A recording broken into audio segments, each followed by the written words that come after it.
মায়া কি সত্যি তোমার আব্বুর বন্ধুর মেয়ে? হুম। তুমি এই মেয়েটার থেকে দূরে থাকবা সব সময়, না জানি কবে তোমার ক্ষতি করে বসে। ওকে ম্যাডাম, আর চলেন এখন আপনাকে বাসায় নামিয়ে দিয়ে আমি বাসায় যাব। মিম, ওকে মহারাজ চলেন। তারপর মিমকে নিয়ে বাসা দিকে রওনা দিলাম। মিম হলো প্রিন্সিপাল স্যারের মেয়ে। জানি না কেন অনেক ভালো লাগে মেয়েটাকে। আস্তে আস্তে সম্পর্কে জড়িয়ে গেলাম দুজন, এটা প্রিন্সিপাল স্যারও জানে। তারপর মিমকে তার বাসায় নামিয়ে দিয়ে আমি চলে গেলাম আমার বাসায়। খাওয়া দাওয়া করে দিলাম একটা ঘুম। সন্ধ্যায় উঠে দেখি মায়া ফোন দিয়ে রেখেছে কয়েকটা। ফোনটা সাইলেন্ট ছিল, তাই সজাগ পাইনি। ফোনটা হাতে নিয়ে কল ব্যাক করলাম।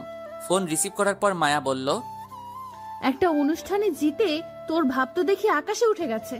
ঘুমাইলে সবাই আকাশে উড়ে কি বলবি বল, আর ফোন দিয়েছিস কেন? তোর সাথে প্রেম করব তাই। গাজার দাম কত হয়েছে রে? আমি কিভাবে জানবো ওই সব ছাই পাশের দাম কত? তাহলে গাজাখুরি কথা বলতেছিস কেন তাহলে? ওই চুপ কর। আর পরশুদিন ক্লাসের নোটগুলো আমাকে দিয়ে যা। কেন, তুই ক্লাস করিসনি পরশুদিন? করেছি, তবে নোট করিনি। আর এত ভাবনা নিয়ে তাড়াতাড়ি এনে দিয়ে যা। আমাকে কি তুই তোর কাজের লোক ভাবিস নাকি? তোর প্রয়োজন তুই এসে নিয়ে যা। কথাটা বলার সাথে সাথেই ফোনটা কেটে দিল। আমিও আবার শুয়ে গেলাম। ঘুম আসছে না, তাই শুয়ে না থেকে উঠে ফ্রেশ হতে চলে গেলাম। হালকা নাস্তা করে পড়ার টেবিলে বসে পড়তে লাগলাম। কিছুক্ষণ পর হঠাৎ কেউ মাথায় থাপ্পড় দিল। তাকিয়ে দেখি মায়া। আমাকে বলল, কি রে, ফোনে কি বলছিলি? কখন? একটু আগে যে বললি আমি কি তোর গোলাম নাকি, কথাটা? তো ভুল কি বলেছি? তোর লাগলে তুই এসে নিয়ে যা, আমি কেন দিতে যাব? আমার কি ঠেকা পড়ে আছে নাকি? সময় আসলে দেখবি কে কার গোলাম হয়। ওকে বলেই মায়া নোটগুলো নিয়ে চলে গেল। আর যাওয়ার আগে বলে গেল, তুই যে আমাকে এখান পর্যন্ত আনিয়েছিস তার শাস্তি আমি তোকে দিব। বলেই মায়া চলে গেল। আমি নিজের কাজে মন দিলাম। সকালে রেডি হয়ে ভার্সিটিতে গেলাম। গিয়ে দেখি মিম দাঁড়িয়ে আছে। তারপর দুজনে মিলে ভিতরে গেলাম। ভিতরে গিয়ে দেখি কিছু লোক এক জায়গায় জড়ো হয়ে দাঁড়িয়ে আছে, তাই মিম আর আমি সেখানে গেলাম। গিয়ে দেখি মায়া আর সাইদের কথা কাটাকাটি হচ্ছে, তাই সবাই তাকিয়ে দেখতেছে। হঠাৎ মায়া সাইদের গালে ঠাস করে একটা থাপ্পড় বসিয়ে দিয়ে সেখান থেকে চলে যায়। আমি দাঁড়িয়ে দাঁড়িয়ে ভাবতে লাগলাম, এই মেয়েটা পারেও। এই নিয়ে হয়তো 12 ওদের ঝগড়া হয়েছে, আর শাস্তি হিসেবে সাইদকে একটা কষে করে চর খেতে হয়েছে। এসব বাদ দিয়ে গিয়ে ক্লাসে মন দিলাম। লাঞ্চ টাইমে মিম আমাকে নিয়ে ঘুরতে বের হয়ে গেল। বিকেলে বাসায় এসে দেখি মায়া আর ওর আম্মু এসে বসে আছে। আমি সালাম দিয়ে ভিতরে চলে গেলাম। সবকিছু রেখে চলে গেলাম শাওয়ার নিতে। বাহিরে এসে দেখি মায়া আমার পড়ার টেবিলে বসে কি যেন লিখতেছে। তাই মায়াকে বললাম, ওই তুই কি লিখিস? Love letter. বেশি বক বক করবি না, এমনিতেই মাথা গরম আজকে। আপনার তো সারা শরীরে কারেন্ট চলে 12 মাস। মানে তুই কি বলতে চাইছিস? মানে খুব সহজ, তোর কাছে এটা নতুন কি? দুদিন পর পর সাইদকে মারবি, পরের দিন গিয়ে সরি বলে সব ঠিক করে ফেলবি। তাই অভিনয় না করে যা করার করে বিদায় হ। মায়া লিখা আটকে দিয়ে উঠে চলে গেল আর কেমন যেন রাগী চোখ দেখিয়ে গেল। পরের দিন সকালে ভার্সিটিতে গিয়ে মিমের সাথে বসেছিলাম, তখনই মায়া এসে সামনে এসে দাঁড়ালো। তখন মিম আমাকে বলল, চলো রাজ, অন্য কোথাও গিয়ে বসি। চলো। ওই হুসাইন, তুই বলেছিলি না সাইদকে থাপ্পড় দিয়ে আমি আবার সরি বলে সব ঠিক করে ফেলি? এবার আমি সব শেষ করে দিয়ে এসেছি। তো আমি কি করব এতে? কিছু করতে হবে না। শুনে রাখ, এই মায়া কারোর উপর নির্ভর করে বাঁচে না। দেখবো তোর এসব ভাব কতদিন থাকে। বলেই মিমকে নিয়ে সেখান থেকে চলে আসলাম। তারপর দুজন মিলে ক্লাসে চলে গেলাম।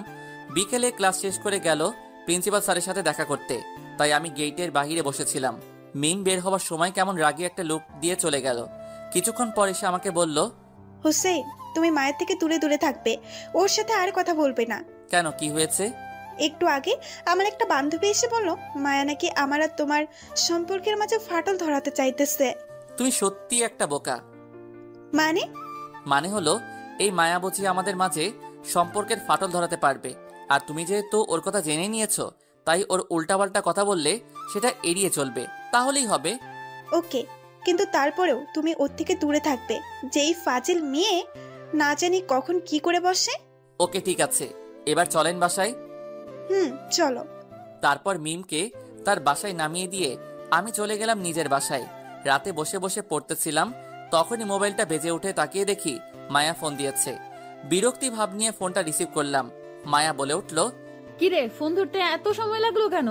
কি বলতে ফোন দিয়েছিস সেটা বল। বাবু, এত রাগ করে না। রাগ শরীরের জন্য ভালো না। আচ্ছা বল, কি বলবি? খেয়েছিস রাতে নাকি এখনো না খেয়ে পড়তেছিস? এসব বলতে ফোন দিয়েছিস? তো তোকে কি প্রেম করার জন্য ফোন দিব নাকি? কথাটা শুনে ফোনটা কেটে দিলাম। কি একটা মেয়ে রে বাবা, আমার পিছনে এভাবে লেগে থাকে। এভাবে কিছুদিন চলে গেল। ভার্সিটি দিনগুলো সুন্দরভাবে কাটতে লাগলো। একদিন সকালে ভার্সিটিতে ঢুকতে যাব, তখনই পিছন থেকে মায়া ডাক দিল। তাই দাঁড়িয়ে গেলাম। কি হয়েছে, কিছু বলবি? তোর জন্য মিম একটা সারপ্রাইজ নিয়ে দাঁড়িয়ে আছে, যা ভেতরে। মায়াকে আর কিছু না বলে চলে গেলাম। আল্লাহ জানে কি হয়েছে। এসব ভাবতে ভাবতে ভিতরে আসতেই মিমকে দেখলাম মাঠের কোণে নিয়ে দাঁড়িয়ে আছে। আমি মিমের দিকে এগিয়ে যেতেই মিম আমাকে দেখে আমার দিকে এগিয়ে আসলো। মিম এসেই আমার দিকে একটা খাম এগিয়ে দিয়ে বলল, হোসেন, এগুলো কি? আমি কি তোমাকে কম ভালোবেসেছিলাম যে তুমি আমাকে এত বড় ধোঁকা দিলে? মিমের কথা শুনে কিছু বুঝতে পারতেছি না, তাই খামটা খুলে দেখতে লাগলাম।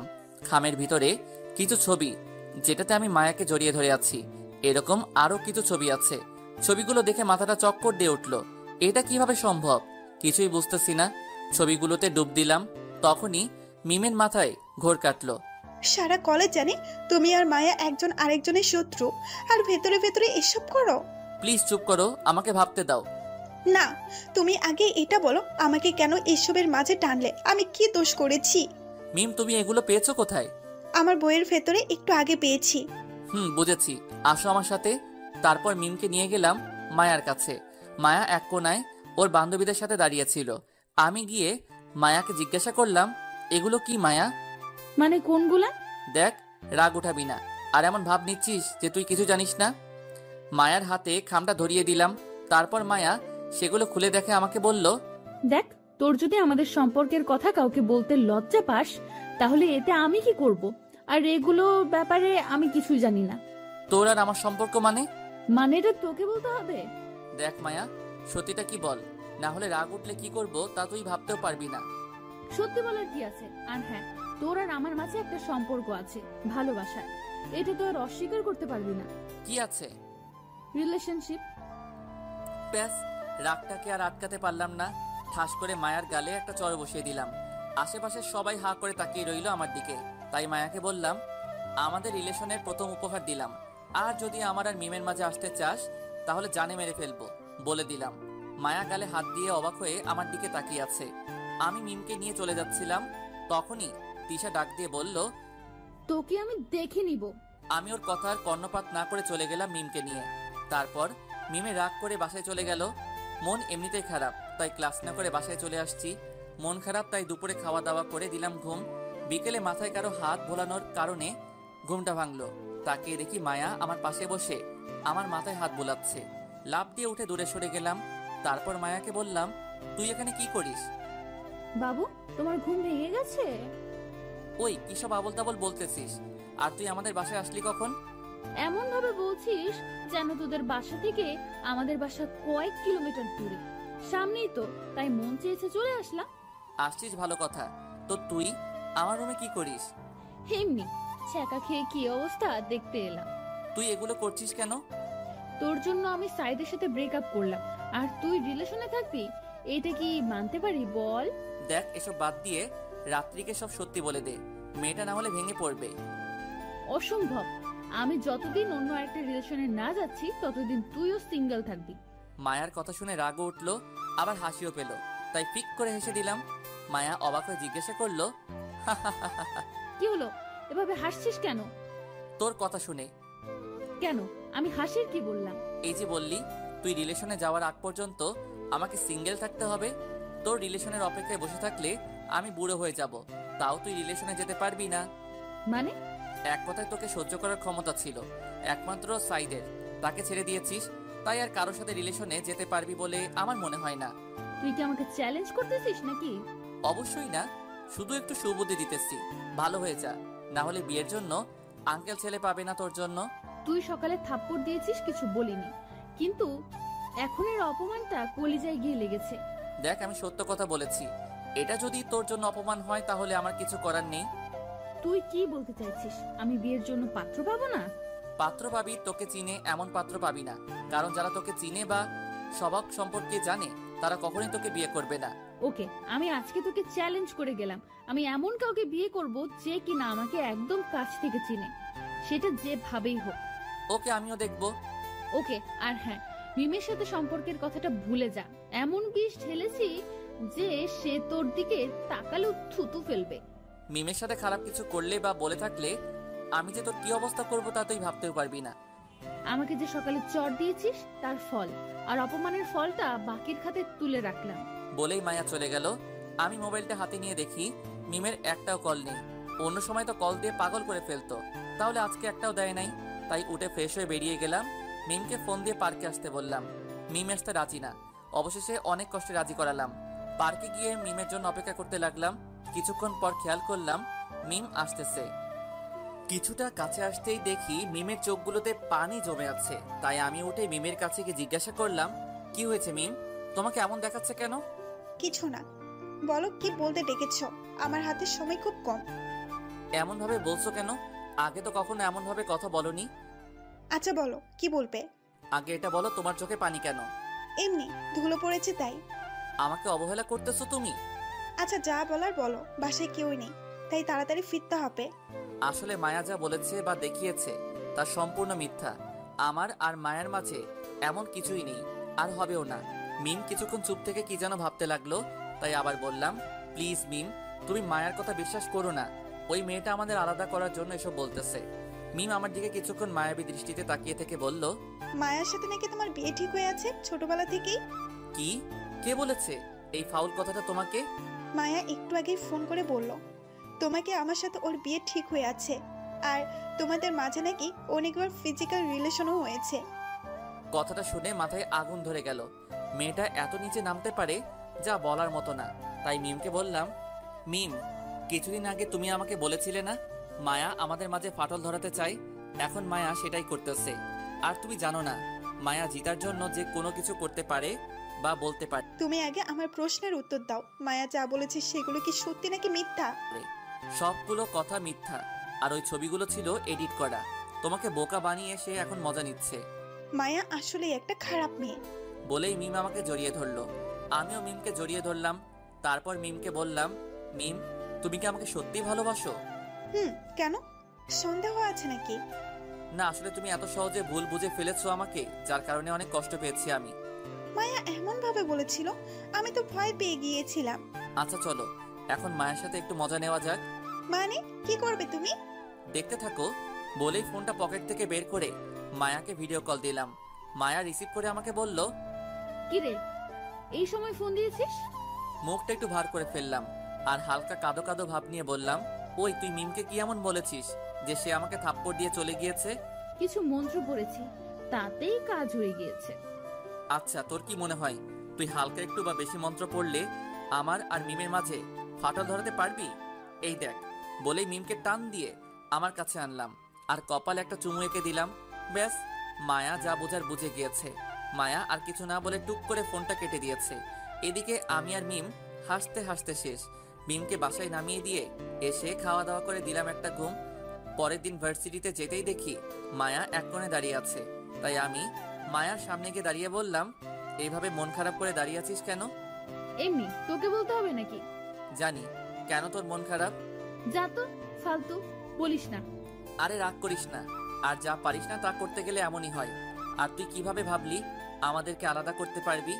মায়া এবার কিছু না বলে মুচকি হাসি হেসে দিল আর আমার দিকে খারাপ একটা লুক নিয়ে তাকালো। তাই বললাম, এভাবে তাকিয়েছিস কেন? না, এমনি। আর দেখি তোদের সম্পর্ক কতদিন ভালো থাকে। একবারে শরম হয়নি তোর, নাকি আরো পেতে চাস? বাবু, সেটা সময় বলে দিবে। বলেই মায়া চলে গেল আর আমি দাঁড়িয়ে রইলাম ওইখানেই। তারপর হঠাৎ পিছন থেকে কেউ কাঁধে হাত রাখে। তাকিয়ে দেখি মিম। আমাকে বলল, হুসেন তুমি এখানে দাঁড়িয়ে আছো কেন? এমনি, চলো ক্লাসে যাই। তারপর মিমকে নিয়ে ক্লাসে চলে গেলাম। তবে মায়া আবার কি করে তা নিয়ে টেনশনে পড়ে গেলাম। যাক, যা হওয়ার তা দেখা যাবে। দুপুরে মিম চলে আসলো। ক্লাস না করে আমি বিকেলে ক্লাস শেষ করে মিমকে নিয়ে একটু ঘুরতে গেলাম মনটা হালকা করার জন্য। তবে মায়ার সেই ভিলেনের মতো হাসিটা ভাবাচ্ছে আমাকে, কি না কি করে নিয়ে টেনশনে আছি। তখনই মিম আমাকে বলল, হুসেন কি এত ভাবতেছো তুমি? না, আসলে সকালে। তারপর মিমকে সব বললাম। তাই একটু চিন্তা হচ্ছে, ও যেই মেয়ে না জানে কি করে বসে। আরে এ নিয়ে চিন্তা করো না, ও আর আমাকে ভুল বোঝাতে পারবে না। তুমি আরামে গিয়ে ঘুমিয়ে থাকো। এবার যদি আমাকে ভুল বুঝো তাহলে তোমার সাথে আর কখনোই কথাই বলবো না আমি। ওকে, আর তুমি ওই পেতনিটার থেকে দূরে থাকবে। ওকে। আর মায়া কিছু বললে আগে আমাকে জানাবেন, না জানিয়ে আবার মুখ ফুলে বসে থাকেন না আবার। তুমি মায়াকে বলে দিবে আমার সাথে যেন কথা বলতে না আসে। ওকে, আর কিছু বলতে হবে? আর আমাদের দেখে যেন হিংসা না করে। ওলে পাগলি, সব বলে দিব এখন, ঠিক আছে? ওকে এখানে নিয়ে আসলে কেন? তোমাকে কিডন্যাপ করব বলে। শয়তান। চলো একটু হাঁটি, তারপর না হয় যা বাসায় চলে যাব। চলো। কিছুক্ষণ পর হঠাৎ ফোনটা বেজে উঠলো। তাকিয়ে দেখি আব্বু ফোন দিয়েছে, তাই রিসিভ করলাম। কিরে, কোথায় তুই? এই তো একটু বাহিরে, বাসায় আসবো একটু পরে। তাড়াতাড়ি আয়, কাজ আছে একটু। ওকে, আসতেছি বলেই ফোনটা কেটে দিলাম। তখনই মিম আমাকে বলল, বাসায় যেতে বলেছি নাকি? ওকে চলো, আজকে বাসায় চলে যাই, পরে আরেকদিন আসবো। ওকে চলো। তারপর মিমকে তার বাসায় নামিয়ে দিয়ে আমি চলে গেলাম আমার বাসায়। কলিং বেল দিতেই ছোট বোন এসে দরজা খুলে দিল। ভিতরে যেতেই অবাক হয়ে গেলাম, কারণ ভিতরে মায়া, আঙ্কেল, আন্টি সহ আমাদের পরিবারের সবাই বসে আছে। আজকে তো অনুষ্ঠান বা এমন কোনো বিশেষ দিন নেই, তাহলে সবাই একসাথে বসে এই বাড়িতে। মায়ের দিকে তাকিয়ে দেখি ম্যাডাম আমাকে দেখে লজ্জা পাচ্ছে, এমন ভাব করতেছে। আমি অবাক হব নাকি? সবাই এখানে কেন এটা ভাববো, এটাই বুঝতেছি না। তখনই আব্বু বলল, কিরে, দাঁড়িয়ে দাঁড়িয়ে কি ভাবতেছিস? যা গিয়ে মায়ার ওখানে গিয়ে বস। কোনো কিছু না ভেবে মায়ার পাশে বসে গেলাম। আস্তে করে মায়াকে জিজ্ঞেস করলাম, কিরে তোরা এখানে কেন সবাই? চুপচাপ বসে থাক, সব জানতে পারবি কেন আমরা এখানে। আমি আর কিছু না বলে চুপচাপ বসে রয়েছি। কিছুক্ষণ পর আঙ্কেল বলে উঠল, এবার বল, কবে ওদের বিয়ের দিনটা ঠিক করলে ভালো হয়? ওদের যেহেতু পরীক্ষাটা এগিয়ে এসেছে, তো পরীক্ষা শেষ হোক, তারপরে একদিন ধরে বিয়ে দিয়ে দিব। ওকে, তাহলে পরীক্ষাটা শেষ হোক। ওনাদের কথা আমার মাথার উপর দিয়ে যাচ্ছে, তাই মায়াকে আবার জিজ্ঞাসা করলাম, কার বিয়ের কথা চলতেছে? আমরা চলে গেলে সেটা তোর আব্বুকে জিজ্ঞেস করিস, তাহলেই হবে। মেজাজটাই খারাপ করে দিল, তাই আর কিছু না বলে বসে রইলাম চুপচাপ। কিছুক্ষণ পর মায়া এরা সবাই চলে গেল। তখনই আব্বুকে জিজ্ঞাসা করলাম, কার বিয়ে নিয়ে কথা বলছো তোমরা? কার আবার? তোর বিয়ে নিয়ে। কি? তোর আর মায়া আপুর বিয়ে নিয়েই তো কথা হলো এতক্ষণ। আব্বু আম্মু, তোমাদের কি মাথা খারাপ হয়ে গিয়েছে নাকি যে আমি ওই মেয়েকে বিয়ে করব? আমাদের মাথা ঠিক আছে বলেই তোর বিয়ে মায়ের সাথে ঠিক করেছি।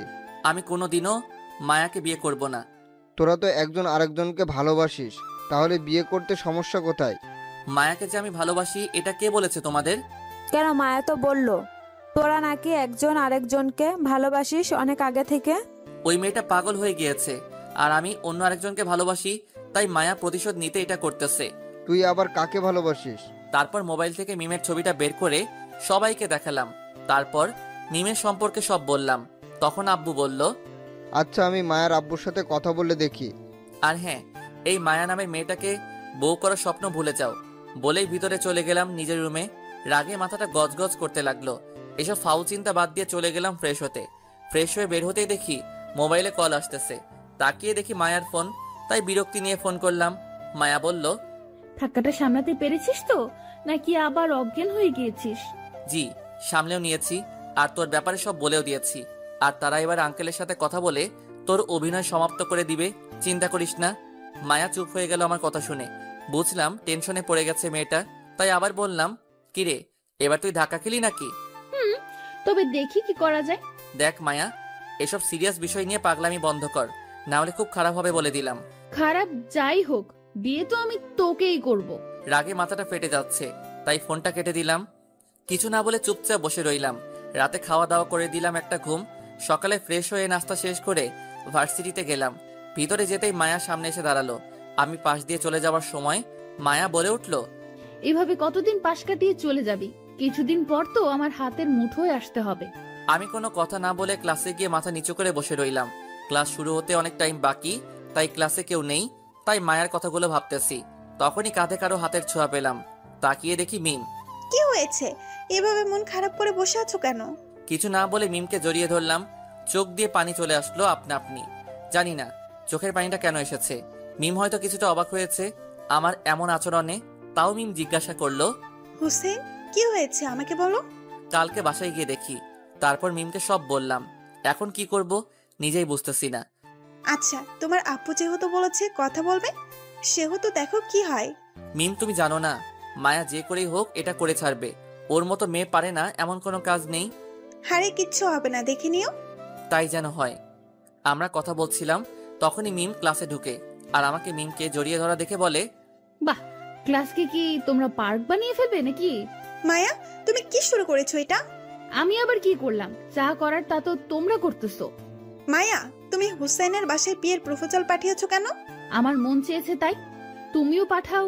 আমি কি না করেছি নাকি? তুমি আর কাউকে পেলে না হুসাইনকে ছাড়া? নাকি হিংসে হয় আমাদের সম্পর্ক দেখে? আমি রাগী, তবে হিংসুটে না। আর হোসেনকে ভালো লেগেছে তাই বিয়ে করতেছি, হিংসা করে নয়। বলেই মায়া রুম থেকে চলে গেল। মিম এসে আমার পাশে বসে আমার মাথায় হাত বুলিয়ে দিতে লাগলো। বিকেলে ক্লাস শেষ করে আমি মিমকে তার বাসায় নামিয়ে দিয়ে চলে আসলাম নিজের বাসায়। বাসাতে আসতেই দেখি সবাই মুখটা ভার করে বসে আছে, তাই জিজ্ঞাসা করলাম, কি হয়েছে? সবাই এভাবে মুখটা ভার করে বসে আছো কেন? মায়ের আব্বুকে ফোন দিয়েছিলাম। তো উনি কি বলল? বলল সে নাকি মায়ের সাথে কথা বলেছে, আর মায়া নাকি তোকে ছাড়া অন্য কাউকে বিয়ে করবে না, আর তোকে না পেলে সে সুইসাইড করবে। সে মারা গেলে আমি কি করব? মারা যাবে না বেঁচে থাকবে সেটা সম্পূর্ণ মায়ের ব্যাপার। এখানে আমি কি করতে পারি? তবে মায়াকে আমি বিয়ে করব না, এটা শিওর। কি বলিস এসব? একটা মেয়েকে এভাবে মরতে দিব আমরা? আর তুই জানিস না ওর বাবা আমাদের কত বড় উপকার করেছে? উপকার করেছে ভালো কথা, তার জন্য কি আমি তার মেয়েকে বিয়ে করব নাকি? আর আমি যে অন্য আরেকজনকে পছন্দ করি এটা জেনেও কেন আমার পিছনে পড়ে আছে? দেখ, বিয়ের আগে এমন সম্পর্ক সবারই থাকে।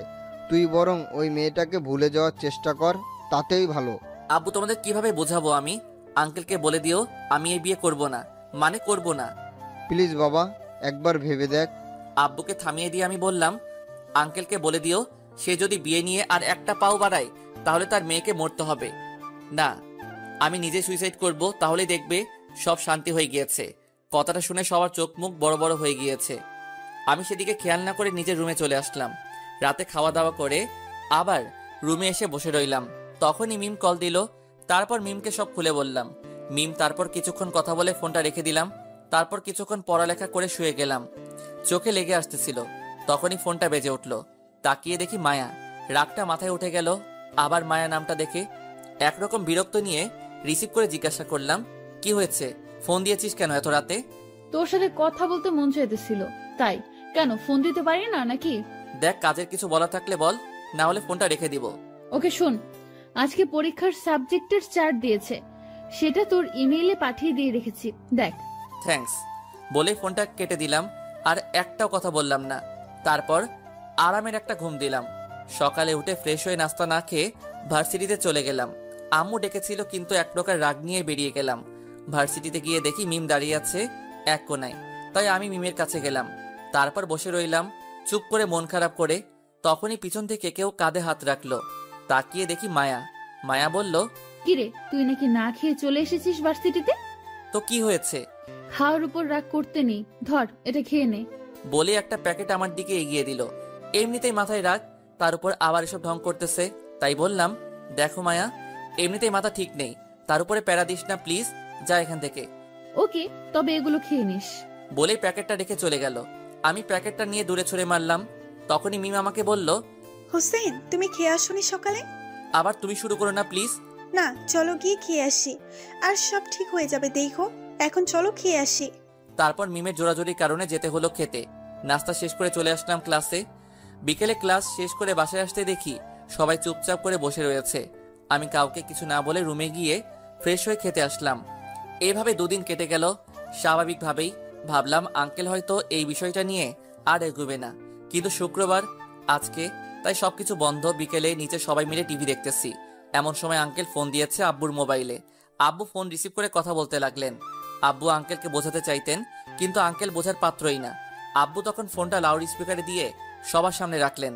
তখন আঙ্কেল বললেন, দেখ, তুই হুসাইনকে যেভাবেই হোক রাজি করা, না হলে মায়া আমাকে হুমকি দিয়েছে যে 1 সপ্তাহের মধ্যে যদি বিয়ের দিন তারিখ ঠিক না হয় তাহলে সে নিজেকে শেষ করে দিবে। তুই মায়ের মাকে একটু বুঝিয়ে বল। আমি তাকে অনেক বুঝিয়েছি, কিন্তু কোনো লাভ হয় নাই। তার একটাই কথা, বিয়ে পরীক্ষার হলেই চলবে, তবে 1 সপ্তাহের ভিতরে। বিয়ে কবে হবে সেই দিন তারিখ ঠিক করতে হবে। দেখ, এখন আমরা যেদিকে যাই সেদিকেই বিপদ। বিয়ে ঠিক না করলে মায়াকে হারাতে হবে, আর ঠিক করলে আমার ছেলেকে হারাতে হবে। দেখ, তুই কি করবি জানি না, তবে হুসাইনকে যে করেই হোক বিয়েতে রাজি করাতে হবে। আমি কি করব নিজেই বুঝতেছি না। দেখ, তুই হুসাইনকে বল প্রয়োজন পড়লে আমার সব সম্পত্তি আমি হুসাইনের নামে করে দিব, তাও আমার মেয়েকে বাঁচা। দেখো হোসেন এসবে রাজি হবে না, আর তুই মায়াকে বুঝিয়ে বল যেন পাগলামি না করে। আরে সে কি কথা শোনার মেয়ে নাকি? ও যা বলবে তাই, না হলে কি করে বাকিটা তো তুই জানিসই। দেখো যেদিকেই যাব সেদিকেই বিপদ দেখতে পাচ্ছি, আমি কি করব কিছুই বুঝতেছি না। দেখ, যেভাবেই হোক হুসাইনকে আমার মেয়ের জন্য চাই। প্রয়োজনে আমি সারা জীবন তোকে যা উপকার করেছি তার বিনিময় হিসেবে হলেও তোর ছেলেকে আমার মেয়ের জন্য চাই, তাও আমি মায়াকে হারাতে পারবো না। কথাটা বলে আঙ্কেল ফোনটা কেটে দিল। আর আমি কথাটা শুনে স্তব্ধ হয়ে গেলাম। উনি বিনিময়ে আমাকে চাইতেছে? কি বলবো, নিজেই ভাষা হারিয়ে ফেলেছি। আব্বুর দিকে তাকিয়ে দেখি মুখটা কালো হয়ে আছে। আমাকেও কিছু বলতে পারতেছেন না, আর ওইদিকেও সামলাতে পারতেছেন না। সবাই থ মেরে বসেছিলাম। তখনই আব্বু বলে উঠল, এবার বলো আমি কোন দিকে যাব? নিজেকে আজ বড় অপরাধী মনে হচ্ছে। আব্বু আঙ্কেলের সাথে কথা বলে দেখি কি হয়। তুই আর কি বলবি? দেখলি না উপকারের বিনিময় হিসেবে তোকেই চাইতেছি। আমি আর কিছু বলার ভাষা খুঁজে পেলাম না। উপকারের বিনিময় দিতে হবে এইভাবে তা জানতাম না আমি। এসব ভাবতেছি, তখনই আব্বু বলে উঠল, সব সমস্যা আমাকে ঘিরে, আমি না থাকলে সব ঠিক হয়ে যাবে। তোকে বা মায়াকে কাউকে মরতে হবে না, আমি মরে গেলে সব ঠিক হয়ে যাবে। বলেই আব্বু নিজের রুমে চলে গিয়ে দরজা বন্ধ করে দিল। আম্মু আর ছোট বোন গিয়ে দরজা ধাক্কাতে লাগলো। আমি তখনও জিম মেরে বসে আছি। মিমকে ছাড়া বাঁচার কখনো কল্পনাও করিনি। আর এখন বিয়েতে রাজি না হলে হয়তো আব্বুকে হারাতে হবে। কি করব কিছুই বুঝতেছি না। এমন মনে হচ্ছে নিজের ভিতরে টেনশন বেশি হওয়ার কারণে সেটা জ্যাম হয়ে গিয়েছে। পরিস্থিতি আগে সামলাতে হবে। তাই উঠে আব্বুর দরজার সামনে গিয়ে বললাম, আব্বু আমি বিয়ে করব মায়াকে, তাও তুমি কিছু করো না প্লিজ। কিছুক্ষণ পর আব্বু বেরিয়ে এসে আমাকে জড়িয়ে ধরে বলল, তুই আমাকে ছোট হওয়া থেকে বাঁচালি। আমি কিছু না বলে রুমে চলে আসলাম। এসে ওয়াশরুমে ঢুকে গেলাম। পানির ট্যাপটা ছেড়ে দিয়ে মুখটা ধুয়ে নিলাম। চোখ দিয়ে পানি পড়তে লাগলো। মনে মনে ভাবতে লাগলাম, আবারও এক মধ্যবিত্ত হেরে গেল পৃথিবীর নিয়মের মাঝে। এসব ভাবছিলাম আর চোখ দিয়ে পানি পড়ছিল। কিছুক্ষণ পর ওয়াশরুম থেকে বেরিয়ে আসলাম। ঠিক করে নিলাম যে হয়তো সুখে থাকতে পারবো না মায়াকে বিয়ে করে, তবে সবাইকে খুশি তো রাখতে পারবো, এতেই অনেক কিছু। তবে এটা করলে যে মিমের কাছে অপরাধী হয়ে যাব, এটা তাদের কিভাবে বোঝাবো? আমি কি করব তা নিজে জানি না। হয়তো একজনের কাছে অপরাধী হব, তবে সবাইকে সুখে রাখতে পারবো, এতেই অনেক। রাতে খাওয়া দাওয়া করে বিছানায় শুয়ে ভাবতে ভাবতে কখন ঘুমিয়েছি তা নিজেও বলতে পারি না। সকালে কারো ফোনে ঘুম ভাঙলো। তাকিয়ে দেখি মিম। বুকটা ধাক করে উঠলো, তাও রিসিভ করলাম। মিম বলল, কি জনাব, ঘুম ভাঙেনি? এই তো। আচ্ছা, আজ থেকে নাকি আর ক্লাস হবে না, তাই ভার্সিটিতে আর যাওয়ার দরকার নাই। ওকে, তুমি বিকালে একটু দেখা করতে পারবে? কোথায় আসতে হবে বলো? তুমি নদীর পাড়ে এসো। ওকে। তারপর আরো কিছুক্ষণ কথা বলে ফোনটা রেখে দিলাম। উঠে ফ্রেশ হয়ে নিচে গিয়ে নাস্তা করে নিলাম। তারপর আঙ্কেলের বাসার দিকে রওনা দিলাম। যাওয়ার পর আঙ্কেল আন্টির সাথে কৌশল বিনিময় করে জিজ্ঞাসা করলাম, আন্টি মায়া কোথায়? সে তো ঘুমাচ্ছে। কেন, কোনো কাজ আছে নাকি? না আন্টি, ওর কাছে আমার একটা খাতা আছে, সেটা নিতে এসেছি। আচ্ছা, তুমি যাও, গিয়ে নিয়ে আসো। আমি আর কিছু না বলে সোজা উপরে চলে গেলাম মায়ার রুমে। গিয়ে দেখি এখনো ঘুমাচ্ছে। ঘুমন্ত অবস্থায় মায়াকে কেউ দেখলে বলবে না মায়া এমন কাজ করতে পারে, কারণ ঘুমালে মায়াকে অনেক মায়াবী লাগে। মায়াকে হালকা করে ডাক দিতে সে আমাকে বলল, কিরে, তুই আমার রুমে এত সকালে? সূর্য আজকে কোন দিকে উঠলো? ছাদে আয়, তোর সাথে কথা আছে আমার। বলে আমি ছাদে গিয়ে দাঁড়িয়ে রইলাম। কিছুক্ষণ পর মায়া এসে আমাকে বলল, কিরে, কি বলবি বল? প্লিজ এসব কাহিনীগুলো থামা, আমি আর নিতে পারতেছি না। তুই কিসের কথা বলছিস? দেখ, ভাব ধরিস না প্লিজ। আর আমি হার মেনেছি তোর কাছে। এখন থেকে তুই যা বলবি আমি তাই শুনবো। তাও এসব ড্রামা বন্ধ কর। আমি তোকে বিয়ে করব, এখানে ড্রামা আসবে কোথা থেকে? আমি সিরিয়াসলি তোকে বিয়ে করব। বললাম তো আমি হার মেনেছি। প্রয়োজন পড়লে তোর পাগুলো দে, আমি তোর পা ধরে ক্ষমা চাইবো। আর তুই যা বলবি তাই শুনবো, প্রমিস? ভেবে বলছিস তো? বল কি করতে হবে এর বিনিময়ে? বাসার সবাই যেভাবে বলছে, তুইও তাদের কথা মতো আমাকে বিয়ে করে নে, ব্যাস, এটাই দাবি। মায়ার কথায় রাগ উঠতে লাগলো আমার। যে কথাটাই বলি সে সেই কথাটাকে ঘুরিয়ে এই জায়গাতেই আনে। নিজের রাগটাকে কন্ট্রোল করে বললাম, আচ্ছা বিয়ে করা ছাড়া কি আর কোনো উপায় নেই? আছে তো। তাহলে এতক্ষণ কথা না ঘুরিয়ে এটা উপায়টা বললেই তো পারতি। বল কি উপায়? আমাকে বউ বানিয়ে নে। মাথাটা নষ্ট হয়ে যাবে এই মেয়ের সাথে কথা বললে। তাই আর না বাড়িয়ে চলে আসলাম বাসায়। বিকেলে পার্কে মনমরা হয়ে বসেছিলাম, তখনই মিম এসে পাশে বসে গেল। আমাকে এভাবে বসে থাকতে দেখে জিজ্ঞাসা করলো, এভাবে বসে আছো কেন? কিছু না বলে মাথাটা নিচের দিকে চুপচাপ বসে রইলাম, কারণ মিমকে কি বলবো এটাই ভেবে পাচ্ছি না। তখন মিম আবার বলল, হোসেন কি হয়েছে তোমার? আমাকে খুলে বলো। আবার নতুন করে কি কিছু হয়েছে? নতুন করে কিছু হয়নি, যা ছিল তা শেষ করে ফেলেছে মায়া, আর আমি হেরে গিয়েছি মিম। মানেটা একটু খুলে বলো প্লিজ। কালকে বিকেলে মিমকে সব বললাম, বলেই চুপ করে গেলাম। মিমের চোখের কোণে পানি জমে আছে, কিন্তু হাত দেওয়ার অধিকারটা হয়তো হারিয়ে ফেলতেছি। এইভাবে কিছুক্ষণ দুজনেই চুপ করে বসে রইলাম। তখনই মিম আমাকে বলল, হোসেন তুমি আমাকে ভুলে যেতে চেষ্টা করো, তাতেই ভালো। কারণ তোমাকে এমন জায়গায় এনে দাঁড় করিয়েছে যে তোমাকে হয়তো আমাকে না হয় তোমার বাবার সম্মান আর জীবনটা একটা বেছে নিতে হবে। তাই তোমার জন্য ভালো হবে আমায় ভুলে যাওয়া। আমি অশ্রু চোখে মিমের দিকে তাকালাম। মিম তার নজর সরিয়ে নিল। হয়তো নজর মিলাতে মিম নিজেকে সামলে রাখতে পারবে না, তাই নজর নামিয়ে ফেলেছে।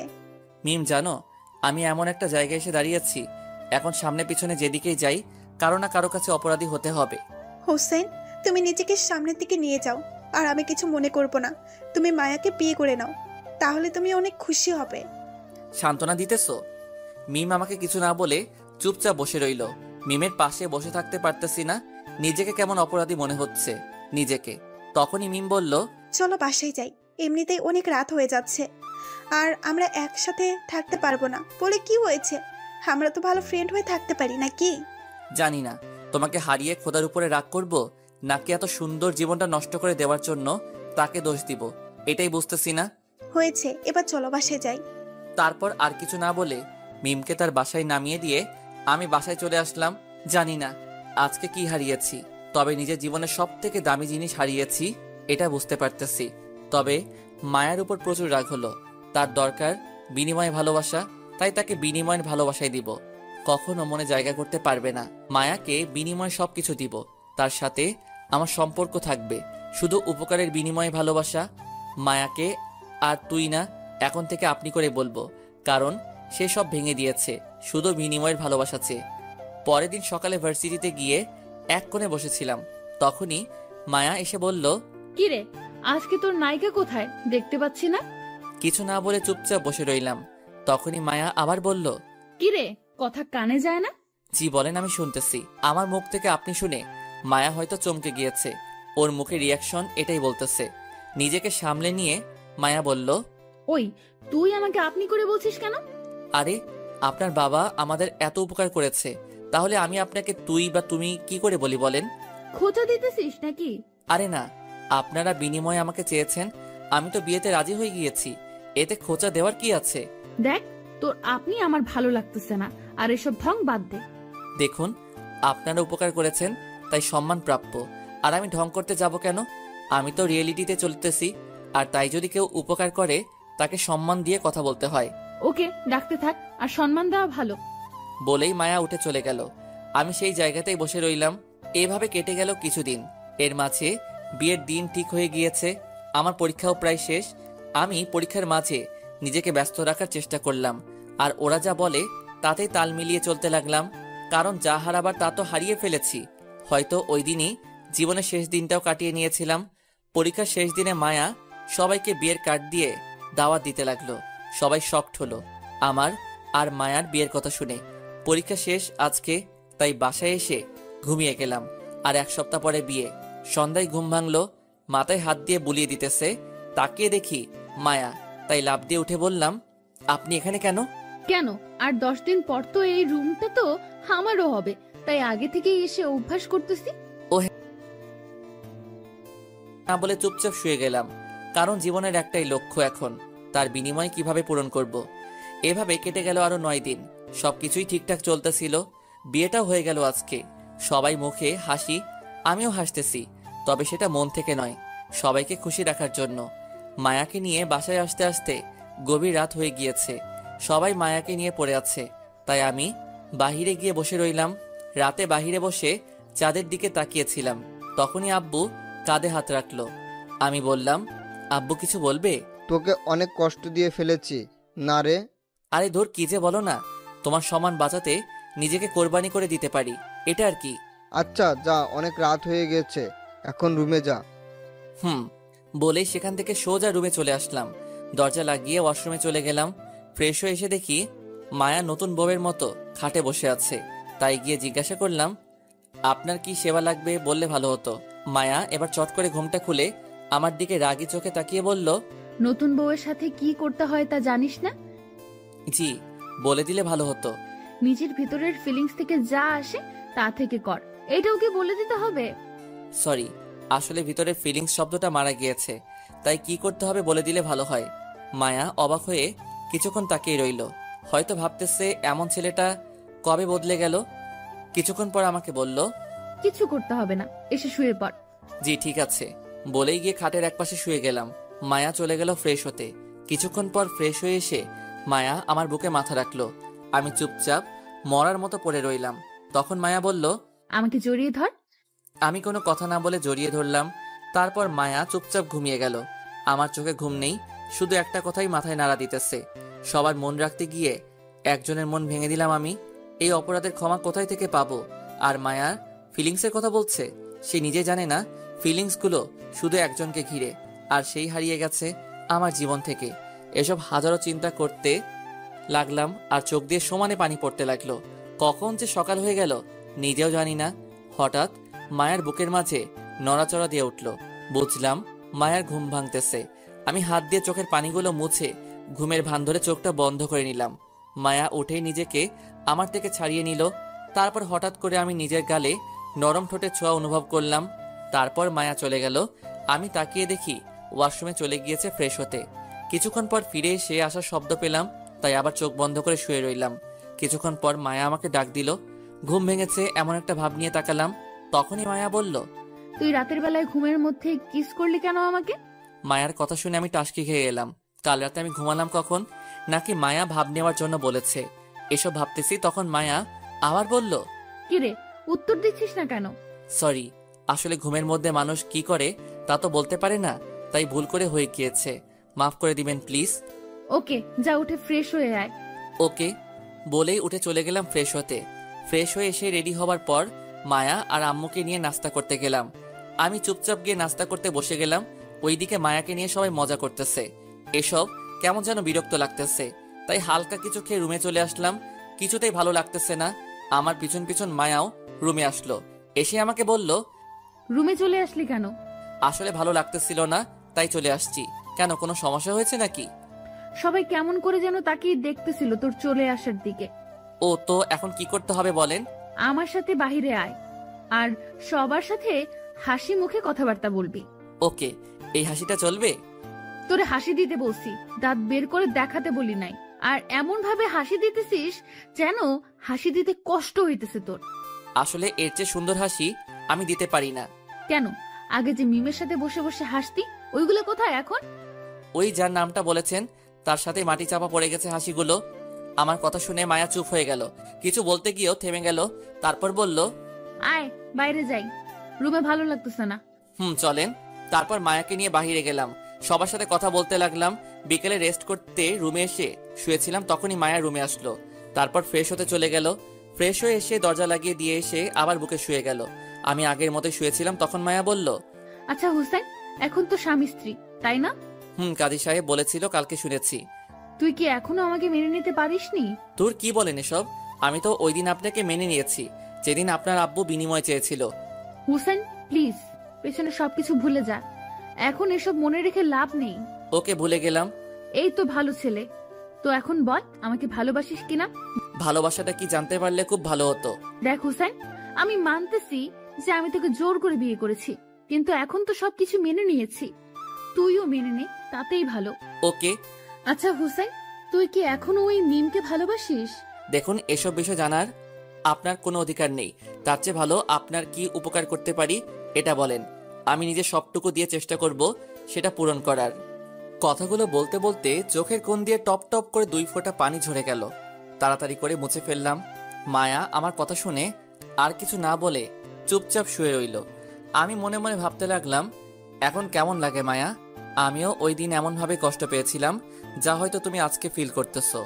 মায়া বললে হয়তো আমি তার সাথে সেক্স করতে, আমি তাও করব, তবে তা বিনিময় হিসেবে ভালোবেসে না।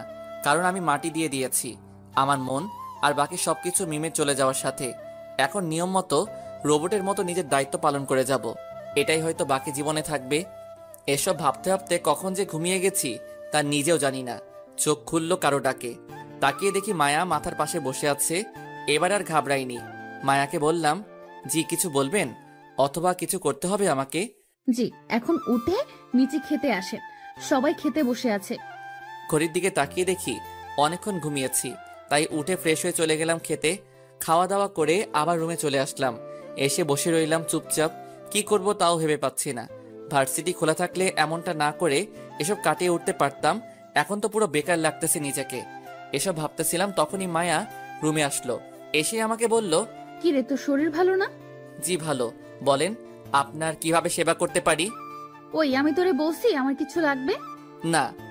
তাহলে কথায় কথায় এটা বলিস কেন? বলেন আপনার কি সেবা করতে পারি? জি, নিজের কাজটা যদি ভুলে যাই আর আপনি যদি এতে কষ্ট পান, তাই দায়িত্ব নিয়ে নিজের কাজটা নিজে করি। মায়া আমার কথা শুনে কিছুক্ষণ ড্যাব ড্যাব করে তাকিয়ে রইল। তারপরে হঠাৎ ঠাস করে গালে একটা চড় বসিয়ে দিল। আমি বললাম, এতক্ষণে ভালো লাগতেছে আমার যে আপনাকে সেবা দিতে পেরেছি। মায়া আর কিছু না বলে ওয়াশরুমে চলে গেল। আমি কিছু না বলে বিছানায় গিয়ে শুয়ে রইলাম। কিছুক্ষণ পর মায়া ওয়াশরুম থেকে বের হয়ে এসে আমার পাশে শুয়ে গেল। আমি সেদিকে খেয়াল না করে নিজের মতো শুয়ে রইলাম। কিছুক্ষণ দুজনের মাঝে নীরবতা বজায় রইল। হঠাৎ মায়া বলে উঠল, হুসাইন, তুই আমার বুকে মাথা দিয়ে ঘুমা আজকে। আমি মায়ার কথা মতো মায়ার বুকে মাথা দিয়ে শুয়ে গেলাম।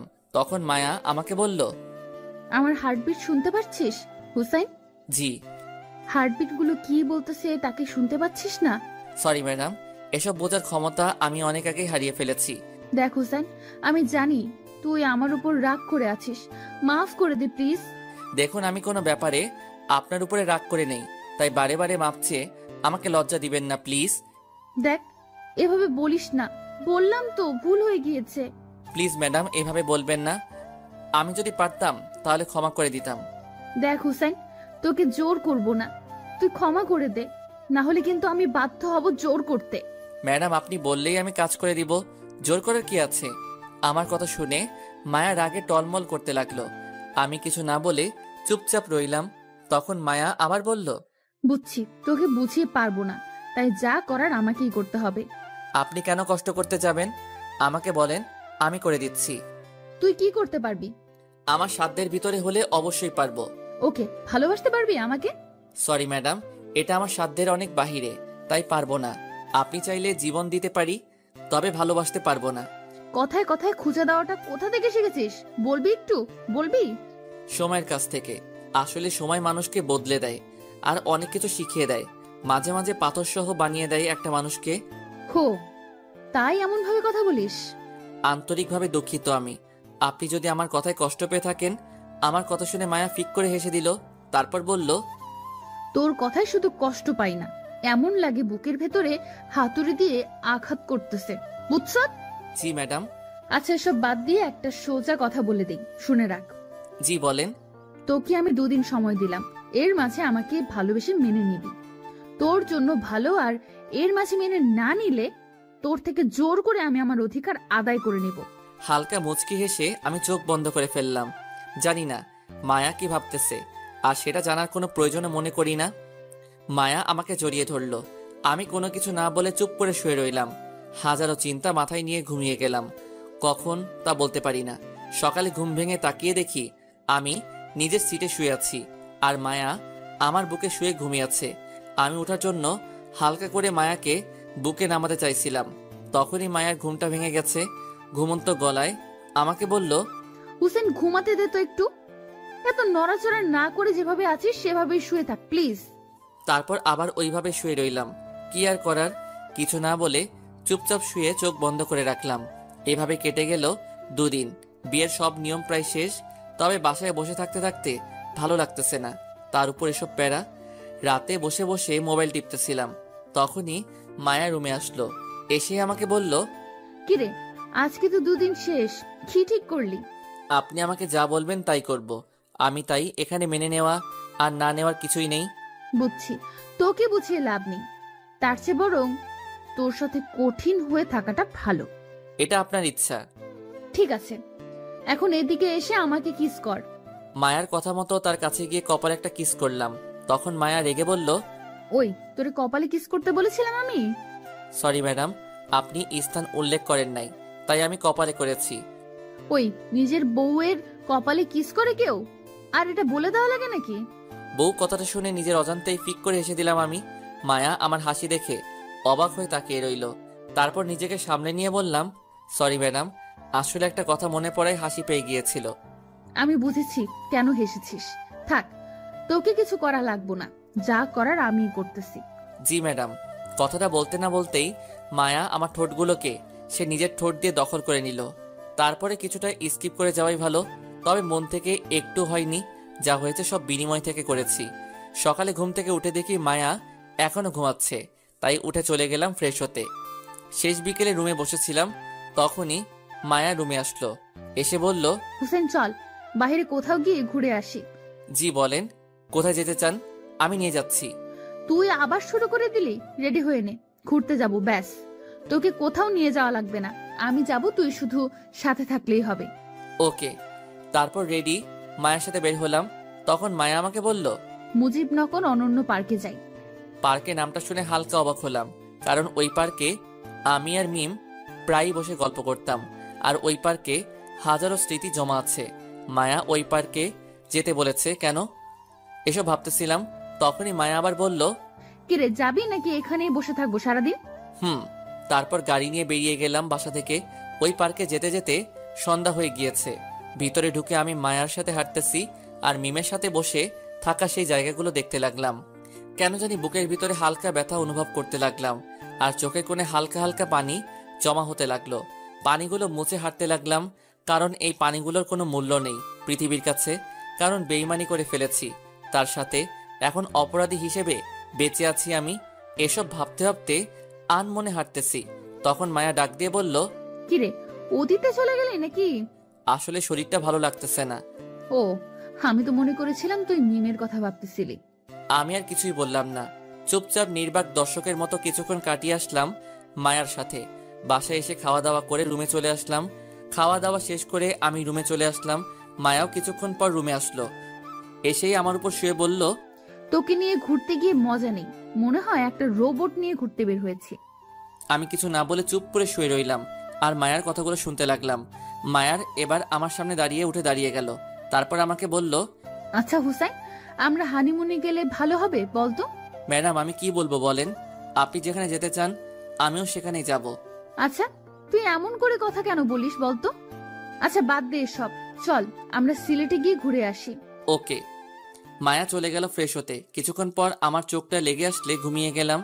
সকালে ঘুম ভাঙলো মায়ার ডাকে। তাকিয়ে দেখি আমার পাশে বসে আছে। আমাকে সজাগ হতে দেখে বলল, কিরে, ঘুম ভেঙেছে? জি। আচ্ছা উঠে রেডি হয়ে নে তাড়াতাড়ি, আমাদের বাসায় একটু যেতে হবে, আব্বু ডেকেছে আমাদেরকে। ওকে। তারপর রেডি হতে চলে গেলাম। ফ্রেশ হয়ে নাস্তা করে মায়াকে নিয়ে ওদের বাসায় গেলাম। সবার সাথে কুশল বিনিময় করা শেষ হলে আঙ্কেল আমাদের নিয়ে তার অফিসে গেল। গিয়ে নিজের মতো করে বসে রইলাম। কিছুক্ষণ পর মায়া আমাকে বলল, তোকে এখানে আব্বু কেন নিয়ে এসেছে জানিস? না, কেন? আজকে আব্বু তার সব সম্পত্তি তোর আর আমার নামে লিখে দিবে। মায়ার কথা শুনে ফিক করে হেসে দিলাম। হাসি থামিয়ে রাখতে না পেরে হেসে দিয়েছি। মায়া অবাক হয়ে গেল আমাকে হাসতে দেখে। তারপর বলল, ওই, হাসতেছিস কেন? আপনারা সবাই পারেনও বটে। মানে? এখন একটা কথা মনে আসায় হেসে দিয়েছি। সরি অসময় হাসিটা দেওয়ার জন্য। ও, তা কি এমন কথা যা মনে পড়ে গেল এই সময়? ওই যে কথায় আছে না, জুতো মেরে গরু দান, এটা মনে পড়ে গিয়েছিল। হুসাইন, তুই এখানে শুরু হয়ে যাস না প্লিজ, বাসায় গিয়ে যা বলার বলিস। সরি ম্যাডাম, আমি তো মাত্র সত্যটা বললাম। তোরে নিয়ে আর পারি না সত্যি। বলেই মায়া রুম থেকে বেরিয়ে চলে গেল। আমিও সেই আগের মতোই বসে রইলাম। দুপুরে মোটামুটি অনেক লোকজন এসে উপস্থিত হলো, আরো অনেক রকম আয়োজন। বিকেলে আমার আর মায়ার নামে আঙ্কেল তার সব সম্পত্তি করে দিল। আমি কিছু না বলে শুধু মায়ার পাশে দাঁড়িয়েছিলাম। সবকিছু শেষ করে সন্ধ্যা হয়ে গেল। বাসায় আসতে আসতে বাসায় এসে ফ্রেশ হতে চলে গেলাম। ফ্রেশ হয়ে বেরিয়ে দেখি মায়া খাটে শুয়ে আছে। আমাকে দেখে বলল, কি রে, কেমন গেল দিনটা? ভালো। বলেই রেডি হতে লাগলাম, তখনই মায়া পেছন থেকে আমাকে জড়িয়ে ধরলো। আমি কিছু না বলে নিজের কাজ করতে ব্যস্ত। তখনই মায়া বলল, হুসেন তুই এমন করিস কেন? একটু ভালোভাবে কথা বললে কি হয়? সরি। আচ্ছা শোন, আর তো 1 মাস পরে রেজাল্ট দিবে, চল এই সময়টাতে হানিমুন শেষ করে আসি। ওকে। তাহলে 3 দিন পর আমরা যাব ঘুরতে, ঠিক আছে? মাথা নেড়ে হ্যাঁ বলে দিলাম। তারপর মায়া চলে গেল ফ্রেশ হতে। আমিও বসে বসে মোবাইল টিপতে লাগলাম। তারপর কেটে গেল এভাবে 1 মাস। এদিকে রেজাল্টও বেরিয়ে গিয়েছে। হানিমুন সহ বাকি সবকিছু শেষ করে ফেললাম। কিন্তু মায়ার সাথে সেই আগের মতোই আচরণ করি, একটু বদলাইনি। কারণ মায়া যা করেছে তা ক্ষমা করার না। তবে এটা ভেবে ভালো লাগতেছে যে কালকে ভার্সিটিতে গিয়ে মিমকে দেখতে পাবো। এসব ভাবতে ভাবতে ঘুমিয়ে গেলাম। সকালে উঠে ফ্রেশ হয়ে নাস্তা শেষ করে ভার্সিটির উদ্দেশ্যে বেরোতে যাব। তখনই মায়া পিছন থেকে ডাক দিয়ে বলল, আমাকে নিয়ে যাবি নাকি বউকে রেখেই চলে যাবি? আমি কিছু না বলে চুপচাপ দাঁড়িয়ে রইলাম। কিছুক্ষণ পর মায়া আসলে তাকে সাথে নিয়ে ভার্সিটিতে গেলাম। ভিতরে গিয়ে সবার সাথে কথা বলে চুপচাপ ক্লাসরুমে বসে রইলাম। কিছুক্ষণ পর ক্লাস শুরু হয়ে গেল, কিন্তু মিম এখনো আসেনি। বিকেলে ক্লাস শেষ করে গেটের কাছে দাঁড়িয়ে দেখতে লাগলাম মিম আসলে এসেছে কিনা, কিন্তু না, মিমকে দেখতে পাইনি। অবশেষে তিশাকে আসতে দেখে সেখান থেকে সরে গিয়ে একটু দূরে দাঁড়িয়ে রইলাম। তারপর মায়াকে নিয়ে বাসায় চলে আসলাম। মিমকে দেখতে না পেয়ে মনে একটা ভয় কাজ করতে লাগলো। তাও নিজেকে সান্ত্বনা দিয়ে বললাম, আজকে হয়তো আসেনি, কালকে আসবে। এসব ভাবতেছিলাম, তখনই মায়া বলল, কি রে, কি এত চিন্তা করতেছিস? না এমনি। ও আচ্ছা, ঘুমা। তারপর এসব ভাবতে ভাবতে ঘুমিয়ে গেলাম। সকালে উঠে ফ্রেশ হয়ে মায়াকে নিয়ে ভার্সিটিতে গেলাম। মায়া ভিতরে চলে গেল। আমি মাঠের এক কোণে দাঁড়িয়ে নীরবে দু চোখে মিমকে খুঁজতে লাগলাম, কিন্তু মিমের নাম গন্ধ নেই। কাউকে কিছু জিজ্ঞাসা করতে পারতেছি না, তাই নীরবেই চারপাশে দেখতে লাগলাম।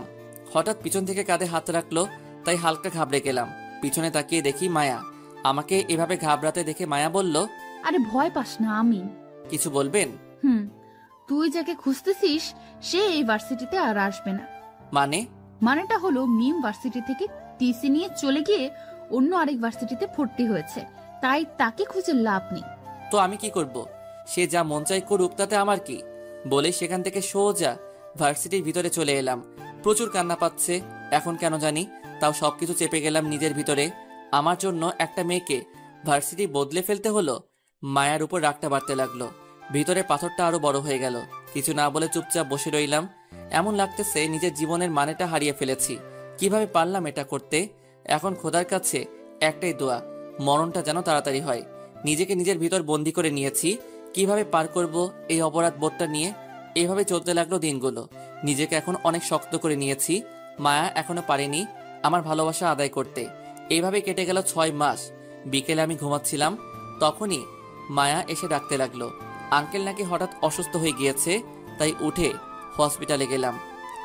শেষ রাতের দিকে আঙ্কেলের সাথে কথা বলার সুযোগ হয় সবার। আঙ্কেল সবার সাথে কথা বলে শেষে আমাকে আর মায়াকে তার কাছে ডেকে নিয়ে যায়। ভিতরে গিয়ে আঙ্কেলের পাশে বসতেই আঙ্কেল আমাকে বলল, হুসাইন, আমি যতদিন পর্যন্ত সুস্থ না হই ততদিন তুমি আমার অফিসটা সামলাও বাবা। আঙ্কেল, মায়া সবকিছু সামনে নিবে, আপনি চিন্তা করবেন না। দেখো মায়া বা তুমি দুজনের একজন সামনে নিও, এতটুকুই। আর ভার্সিটির পড়া শেষ হলেই তোমাকে অফিসে বসতে হবে না, মনে রেখো। আমি কিছু না বলে চুপচাপ বসে রইলাম। তারপর আরো কিছুক্ষণ কথা বলে রুম থেকে বেরিয়ে আসলাম। তখন মায়া বলল, আমি মেয়ে হয়ে অফিস সামলাবো আর তুই কি করবি? দেখুন, আপনার আব্বুর অফিস, তাই আপনি সামলালেই ভালো হবে, না হলে পরে আবার। কথাটা বলতে গিয়েও থেমে গেলাম। তারপর বললাম, তার চেয়ে ভালো আপনি সামলান। মায়া হয়তো বুঝতে পেরেছে কি বলতে চেয়েছি, তাই রাগী মুখ নিয়ে আমার দিকে তাকিয়ে বলল, তুই না বলিস আমি যা বলবো তুই তাই শুনবি? বলেন, কি করা লাগবে? কাল থেকে বাবা সুস্থ হওয়ার আগ পর্যন্ত তুই অফিস সামলাবি। কি আর করার, তাই হ্যাঁ বলে দিলাম। তারপর সকালে বাসায় চলে আসলাম। এসে ফ্রেশ হয়ে চলে গেলাম অফিসে। ম্যানেজার সবকিছু বুঝিয়ে দিয়েছে, তাই অত একটা অসুবিধা হয়নি। দুপুরে লাঞ্চ টাইমে মায়া অফিসে এসে হাজির খাবার নিয়ে। কিছুটা আজব লাগলো, এখানে খাবার আনার কি আছে? সবাই খেতে চলে গেল। তখন মায়া আমাকে খাবার রেডি করে দিতে দিতে বলল, সরি সকালে ওইভাবে কথা বলার জন্য। আরে না, ঠিক আছে। দেখ, তুই একটা বিষয় নিয়ে রাগ করে আছিস সেই প্রথম থেকে, আবার এটা নিয়ে রাগ করে বসে থাকিস না। আমি কারো উপর রাগ করি না। আচ্ছা তাহলে আজকে তোকে আমি খাইয়ে দেব। তারপর প্লেটটা নিয়ে নিজের হাতে খাইয়ে দিতে লাগলো। আমি কিছু না বলে চুপচাপ খেতে লাগলাম। খাওয়া দাওয়া শেষ করে মায়া আমাকে বলল, শোন, আজকে তোর আর হসপিটালে যাওয়ার দরকার নেই, তুই বাসায় গিয়ে রেস্ট করিস। আমি কাল বা পরশু চলে আসবো বাসায়। ওকে। মায়ার যাওয়ার আগে জড়িয়ে ধরলো। আমি কিছুটা ঘাবড়ে গিয়ে বললাম, এটা একটা অফিস, কেউ চলে আসতে পারে। কেউ আসবে না, আর আসলেও সিসি ক্যামেরায় দেখা যাবেই। আর বেশি কথা না বলে চুপচাপ জড়িয়ে ধর আমাকে। আমি আর কিছু না বলে চুপচাপ দাঁড়িয়ে রইলাম। কিছুক্ষণ পর মায়া চলে গেল। আমি আবার অফিসের কাজে মন দিলাম। তারপর অফিসের কাজ শেষ করে বাসায় চলে আসলাম। যাক, অনেকদিন পর ভালো লাগতেছে মায়াকে রুমে না দেখে। এভাবে কেটে গেল 3 বছর। ভার্সিটি লাইফ শেষ করে কিছুদিন হলো আঙ্কেলের বিজনেসে হাত দিয়েছি। সবকিছু স্বাভাবিকভাবে বদলে গিয়েছে, শুধু মায়া আর আমার সম্পর্ক ছাড়া। কারণ আজও মায়াকে মাফ করতে পারিনি আমি। কারণ মায়াকে মিমের কাছে মাফ চাইতে হবে, আর মিম যদি মায়াকে মাফ করে তবেই আমি মায়াকে মাফ করব। বিকেলে অফিস থেকে বাসায় চলে এসেছি, ভালো লাগতেছে না। আমাকে দেখে মায়া বলল, কিরে, তুই এত তাড়াতাড়ি চলে আসলি, শরীর খারাপ নাকি তোর? না, আমি ঠিক আছি, এমনি ভালো লাগতেছে না, তাই চলে এসেছি। আচ্ছা ঠিক আছে, তুই বসে থাক, আমি তোর জন্য পানি নিয়ে আসতেছি। না লাগবে না, আমি ঠিক আছি। তোর কি মন খারাপ? না ম্যাডাম, আমি ঠিক আছি। আজকে তো মিমের বার্থডে, তাই তোর মন খারাপ, তাই না? আমি কিছু না বলে চুপচাপ বসে রইলাম। আসলেই আজকে মিমের বার্থডে, তাই মনটা খারাপ। তখন মায়া বলল, তুই আর কতদিন মিমকে মনে রাখবি বলতো আমাকে? মায়ার কথা শুনে হালকা মুচকি হাসি দিয়ে চুপ করে বসে রইলাম। তখন মায়া বলল, আমার কথাটা শুনে মায়া রাগে গজগজ করতে লাগলো। তারপর আমাকে বলল, আচ্ছা তুই কি চাস বলতো হোসেন? কিছুই না। হোসেন আমার দিকে তাকাতো একটু। বলেন। আচ্ছা, মিমের থেকে আমি কোন দিক দিয়ে কম বলতো? উল্টো মিমের চেয়ে আমি আরো বেশি সুন্দর, তারপরও কেন এমন করছিস? আপনি বাহির দিয়ে মিমের থেকে সুন্দর এটা মিথ্যা না, তবে মিমের ভিতরে যে সৌন্দর্য তার কাছে ধারাও যেতে পারেননি আপনি। মায়া এসে আমার কোলে বসে আমার গালে হাত দিয়ে নরম সুরে বলল, আচ্ছা বল, কি করলে তুই আমাকে ক্ষমা করবি? দেখুন, আপনি আমার সাথে কোনো অন্যায় করেননি যে আপনাকে আমি মাফ করব, সো বাদ দেন এসব। আচ্ছা, আমি যদি মিমের কাছে ক্ষমা চেয়ে নেই, তাহলে কি তুই আমাকে ক্ষমা করে দিবি? আমি কিছু না বলে চুপচাপ বসে রইলাম। মায়া আমার দিকে কিছুক্ষণ তাকিয়ে থেকে গালে একটা কিস করলো। আচ্ছা, আমি মিমকে খুঁজে বের করে তার কাছে ক্ষমা চেয়ে নেব, তারপর তোকে বোঝাবো কত ধানে কত চাল। বলে উঠে চলে গেল মায়া, আর আমি ফ্রেশ হতে চলে গেলাম। দুদিন পর দুপুরে অফিসে বসে কাজ করতেছি, তখনই দরজায় কেউ নক করলো, তাই বললাম, ইয়েস কামিং। তখনই দরজা ঠেলে মিম রুমে আসলো। আমি অবাক হয়ে গেলাম মিমকে 4 বছর পর দেখে। মিম রাগী মুখ নিয়ে আমার দিকে এগিয়ে এসে আমার গালে ঠাস করে একটা চড় বসিয়ে দিল। একে তো এত বছর পর মিমকে দেখে অবাক হয়েছি, তার উপর চড় মারায় পুরাই টাসকে খেয়ে গেলাম। তাই কিছু না বলে চুপচাপ দাঁড়িয়ে রইলাম। তখন মিম বলল, তুমি কিভাবে পারলে এত বছর আমাকে মনে রেখে মায়াকে কষ্ট দিতে? আমি কি বলবো বুঝতে পারতেছি না, তাই চুপ করে রইলাম। আমাকে চুপ থাকতে দেখে মিম বলল, বিয়ে 4 বছর হয়েছে তোমাদের, আর তুমি আজও আমাকে মনে রেখে মায়াকে কষ্ট দিচ্ছ? কিভাবে পারলে এত বছর আমাকে মনে রাখতে? কেন তুমি মনে রাখোনি আমাকে? আমার প্রশ্ন শুনে মিম কিছুটা অপ্রস্তুত হয়ে গেল, একদম চুপ হয়ে গেল। তখন আমি বললাম, কিছু প্রশ্নের উত্তর থাকে না, তাই এসব প্রশ্ন করো না প্লিজ। আচ্ছা হোসেন, ভুলে যাও পেছনের সব কিছু, আর আমি মায়াকে ক্ষমা করে দিয়েছি। এবার তুমিও মায়াকে মেনে নাও প্লিজ। মাথা নেড়ে হ্যাঁ বললাম। তখন মিম বলল, আর হ্যাঁ, আমি এখন আর তোমাকে ভালোবাসি না, আমি ভালোবাসি আমার স্বামীকে। ভালো।